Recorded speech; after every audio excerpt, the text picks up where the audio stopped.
Sir నమస్తే అండి. నమస్తే. తమిళనాట విజయ్ గారు పార్టీ పెట్టి అనూహ్య విజయం తర్వాత ఆ బాటలో మరి కొంతమంది నడవాలనుకుంటున్నారు అనేది వింటున్న వార్త. సో యాక్చువల్గా విజయ్ గారు వర్సెస్ రాబోయే రోజుల్లో ఉదయనిధి స్టాలిన్ ఇట్లా ఉంటారేమో అని అనుకున్న టైంలో ఇప్పుడు అనూహ్యంగా ధనుష్ గారి పేరు వచ్చింది. ఆయన కూడా సినిమా బ్యాక్గ్రౌండ్ ఉన్న వ్యక్తే అండ్ మాస్ ఫాలోయింగ్ ఉంది ఆయనకి. అండ్ తెలుపు ఎరుపుతో ఉన్న ఒక జెండా కూడా సోషల్ మీడియాలో చూస్తున్నాం. సంఘాల వాళ్ళు మార్కెట్లోకి రివీల్ చేశారు ఇది జెండా. వస్తున్నారా రాజకీయాల్లోకి? అంటే ఆయన ఒక స్పెక్యులేటివ్ స్టేజ్లో ఉంది. ఇది ఇంకా పూర్తిగా అధికారిక నిర్ధారణలు లేవు ఎటువైపు నుంచి. కాకపోతే విజయ్ని న్యూట్రలైజ్ చేయటం కోసం డిఎంకే ఇది ఫ్లోట్ చేస్తోందేమో అనే అనుమానం చాలామందిలో ఉంది.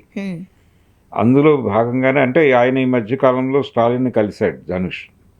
కలిసిన సందర్భంగా కలయిక నుంచి ఈ స్పెక్యులేషన్ని పుట్టించి మార్కెట్లో పెట్టారు. అది ఒక రకంగా టీవీకేని కలవరపరచడం అనేది కూడా ఉద్దేశం కావచ్చు.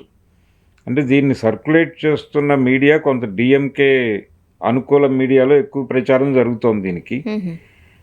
ధనుష్ని రంగంలోకి దించడం కోసం ప్రయత్నం జరుగుతోంది అనేది ఇది చాలా కాలంగా వినిపిస్తున్న మాటే.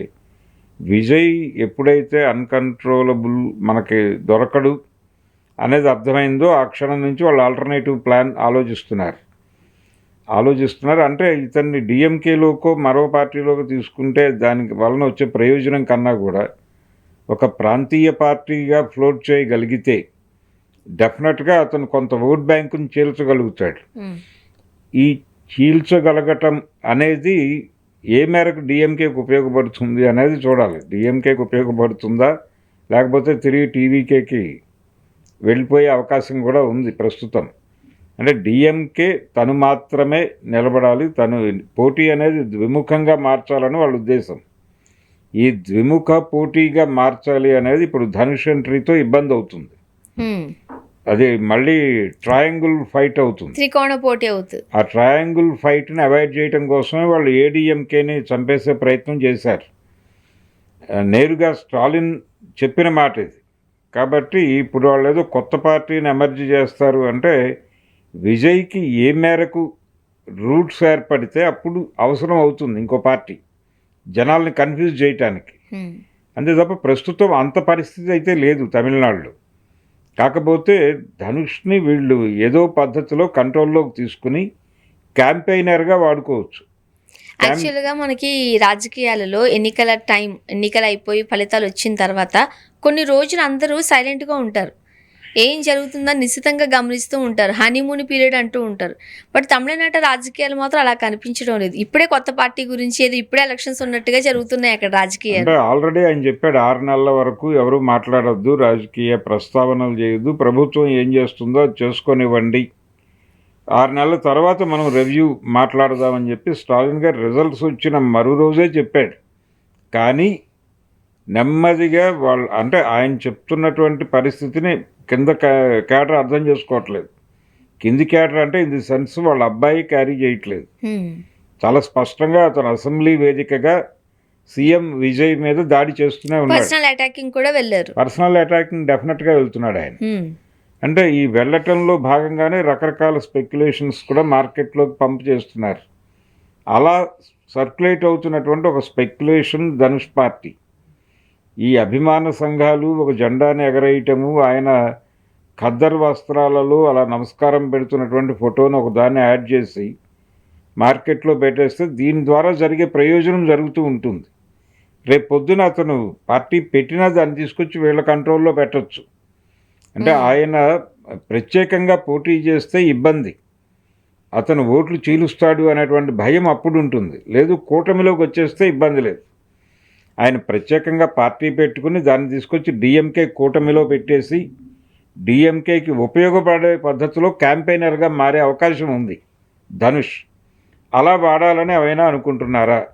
లోపలికి ఇన్సైడర్గా తీసుకురావడం కన్నా కూడా అవుట్ సైడర్గా ఉంచితే ప్రయోజనం అని ఏదైనా వ్యూహాత్మకంగా అనుకుని ఆ ప్రోగ్రాంలో భాగంగానే ఈయనతో ఈ హడావిడి చేయిస్తున్నారా? చేయిస్తే ఈ పార్టీకి అధికారిక ప్రకటన వచ్చి ఉండాలి.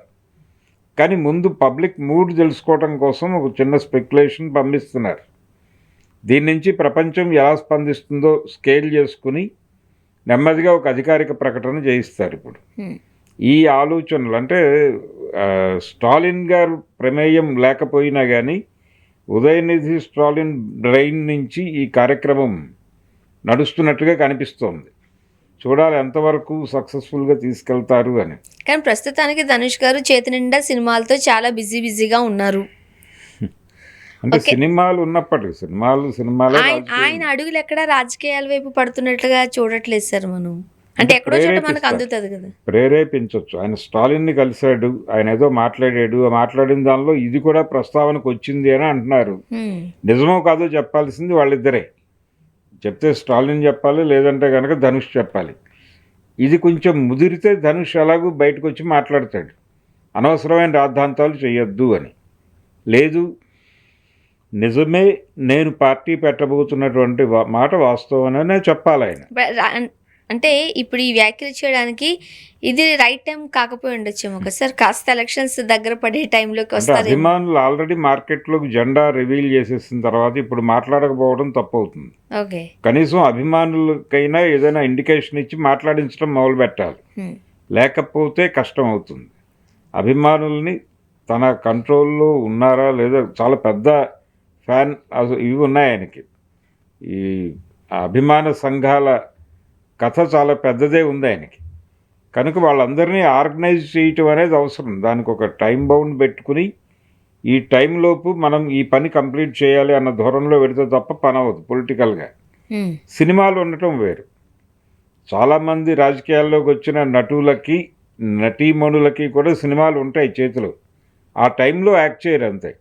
ఎలక్షన్ టైంలో యాక్ట్ చేయరు, కానీ ఎలక్షన్ లేని టైంలో యాక్ట్ చేస్తారు. మొన్న విజయ్ గారు కూడా జననాయకన్ మొన్న చేసిందే కదా. అవును, జననాయకన్ చేశాడు. దానికి ఆయనకు ముందు ఉన్నటువంటి నట ముఖ్యమంత్రులు అందరూ చేశారు ఆ పని. ఎంజి రామచంద్రన్ ఒక్కడే చేయలేదు. ఆయన కొత్త సినిమా కమిట్ కాలేదు. రిక్షాకారన్ కంప్లీట్ అయింది, అది రిలీజ్ అయింది, ఎలక్షన్ జరిగింది, ఆయన గెలిచాడు, సీఎం అయిపోయాడు, ఇంకా పట్టించుకోలేదు సినిమాలని, వదిలేశాడు. అది మన జీవితంలో లేదికా అనుకున్నాడు ఆయన. కానీ రామారావు గారు అలా అనుకోలేదు. ఆయన సీఎం అయిన తర్వాత కూడా సినిమాలు చేశాడు. అది సామ్రాట్ అశోక కావచ్చు, లేకపోతే శ్రీనాథ కవి సార్వభౌమ కావచ్చు, మేజర్ చంద్రకాంత్ కావచ్చు. ఈ సినిమాలన్నీ ఆయన సీఎంగా ఉండగా కమిట్ అయ్యి చేసిన సినిమాలే. అందులో ఒక సినిమా ఆయన సీఎంగా ఉండగానే చేశాడు, విశ్వామిత్ర. ఆయన సెట్లోనే ఉండేవాడు విత్ గెటప్ సెట్లో ఉండి అక్కడ ఫైల్స్ వెరిఫై చేసేవాడు ఆ గెటప్తోనే. అది ఆ రోజుల్లో పేపర్లో వార్తలు. ఆయన విశ్వామిత్రుడి గెటప్లో గడ్డాలన్నీ పెట్టుకుని ఫైల్స్ సంతకాలు పెట్టడం అనేది ఒక విడ్డూరంగా చెప్పుకునేవాళ్ళు జనాలు. సో అది ఆ టైంలో చేశాడు. అది ఒక ఎలక్షన్ ముందు చేసిన సినిమా. ఆయన 89 ఎలక్షన్ టైంలో విశ్వామిత్ర షూటింగ్ నుంచే వెళ్ళాడు. ఆ తర్వాత ఆయన తిరిగి 94లో గెలిచినప్పుడు, 94లో గెలవటానికి ముందు కూడా వరుసగా 3 సినిమాలు రిలీజ్ చేశాడు ఆయన. అది శ్రీనాథ కవి సార్వభౌమ, అలాగే మేజర్ చంద్రకాంత్, వీటికి ముందు సామ్రాట్ అశోక. ఇలా వరుస సినిమాలు చేసుకుంటూ వెళ్ళిన వాళ్ళు ఉన్నారు. విజయ్కి మోడల్స్ చాలామంది ఉన్నారు, ధనుష్కి కూడా మోడల్స్ చాలామంది ఉన్నారు. అందుకని ఆ పద్ధతిలో ఆయన సినిమాలు అడ్డంకి అయితే కాదు. చూద్దాం సార్ ఏం జరుగుతుంది. సినిమాలు నడుస్తాయి, రాజకీయాలు నడుస్తాయి. కాబట్టి ధనుష్తో పార్టీ పెట్టించడం ద్వారా అనుకున్న ప్రయోజనం పొందగలదా డిఎంకే అనేది చూడాలి. థ్యాంక్ యూ అండి.